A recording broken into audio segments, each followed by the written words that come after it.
коеюн деп чечтим. Өзү негизи азыр Байдылдан Сарноғаев деген Кыргыздын өтө таланттуу акыны бар. Ошол кишинин бир куплеттеринен баштагым келип турат да. Анын бир мындай саптары бар. Ал мени итсиң деди, итмин дедим. Жон гана мен ичимен күлүп туруп, не кылам ажылдашып, кажылдашып, мен анын ит экенин билип туруп деген 4 жабы бар да. Экс-спикер Чыныбай Турсунбеков каза болду. Бүгүн 6 июлда улуттук госпиталда эки тараптуу пневмониядан экс-спикер Жогорку Кеңештин депутаты Чыныбай Турсунбеков каза болду. Бул тууралуу Кактус медиа басылмасы парламенттин депутаттарына таянып жазды. Маалымат булагы Т-медиа.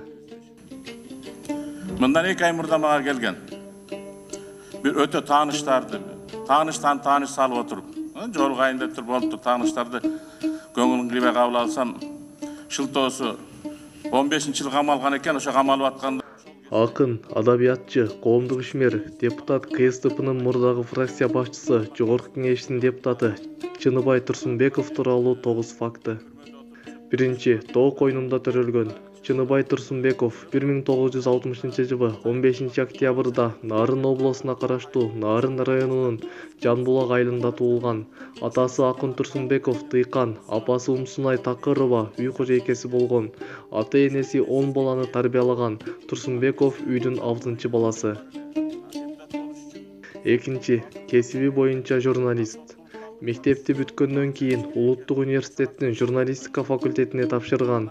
Эмгек жолун 1983-жылы Кыргызстан басмасынын саясий адабияттар редакциясында редактор, улуу редактор болуп иштөө менен баштаган. Кийинчерээк кандидаттык диссертациясын ийгиликтүү аяктап, өзү аяктаган университетте окутуучу, ага окутуучу, факультеттин деканынын орун басары болуп эмгектенген.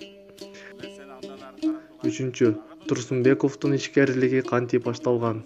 1991-жылы Союз тарагандан кийин Билим берүү министрлигинин өкүлү катары Түркияда иштеп калат. Ортодо министр алмашып, Турсунбековдун ордун башка адам ээлеп, бөтөн жердеги жумушунан кооп жууйт. Өзүнүн айтымында кыйын кырдаалга туш болгондо ишкерлик менен алектенүүнү чечет. Түрк ишкерлеринин арасында өнөктөштөрүнүн жардамы менен 3 жылда ишин жөнгө салып, 1997-жылы үй бүлөсү менен Кыргызстанга кайтып келген. Ун бизнеси кантип негизделген? 1994-жылы түрк батондорун жасаган набайкананы Бишкекте, Чолпон Атада биринчи болуп ачкан. Кийинчерээк ун чыгаруучу бизнеске өткөн. Андан сырткары Кыргызстанга ар кандай товарларды алып келип турган. Борбордо 2 кафе ачкан. 1997-жылдан 2010-жылга чейин атасынын атынан коюлган Акун жаактын башкы директору болгон. Учурда Бишкек ун комбинаты АКнын башкы директору, Кереке ишканасынын директорлор кеңешинин төрагасы, Кыргызстан ишкерлер бирикмесинин президенти, Кыргыз-Түрк ишкерлер кеңешинин төрагасы болгон. 5. Ыр жазат чыгармачыл адам. 5-класстан баштап мугалими Шарапат Ибраеванын таасири менен ыр жаза баштаган. Себеби мугалими чыгармачыл инсан болгон. Биринчи ыры Таңкы шаар деген ат менен Кыргызстан пионери гезитинде жарык көргөн. Алгачкы ырвар жыйнагы 1985-жылы Жүрөктөгү жаңырык деген ат менен басылып чыккан. Ал 1989-жылы Абхазиянын Писсунда шаарында өткөн жаш акындардын бүткүл союздук 14-фестивалынын лауреаты болуп, ошол эле жылы СССР жазуучулар союзуна мүчөлүккө кабыл алынган. Азыр Чыныбай Акунович убакыттын тардыгына байланыштуу ырварын телефонго жаза калат. Өзүнүн айтымында үй бүлөгө, балага арналган ырварды көбүрөөк ыктап калган. 6. Бир нече көлөмдөгү чыгармаларды которгон. Манас эпосу боюнча кыргыз-түрк, англис тилдеринде жарык көргөн көркөм, иллюстрациялуу альбомдун түзүүчүсү жана котормочуларынын бири. Орус тилинен Николай Рубцовдун, түрк тилинен Осмон Түркайдын айрым ырварын, түрк жазуучусу Нихал Атсыздын Көк жалдардын өлүмү романын, ошондой эле түрк дүйнөсүнүн адабияты деген аталыштагы 2 томдукту кыргыз тилинде которгон. 7. саясатка кантип келген. 2007-жылы Алмазбек Атамбаев премьер-министр болуп турган кезде өлкөдө нан тартыш болуп, өкмөт башчысы абалды билүү үчүн бардык ун чыгаруучуларды чогулткан. Ошондо экөө жакындан таанышкан.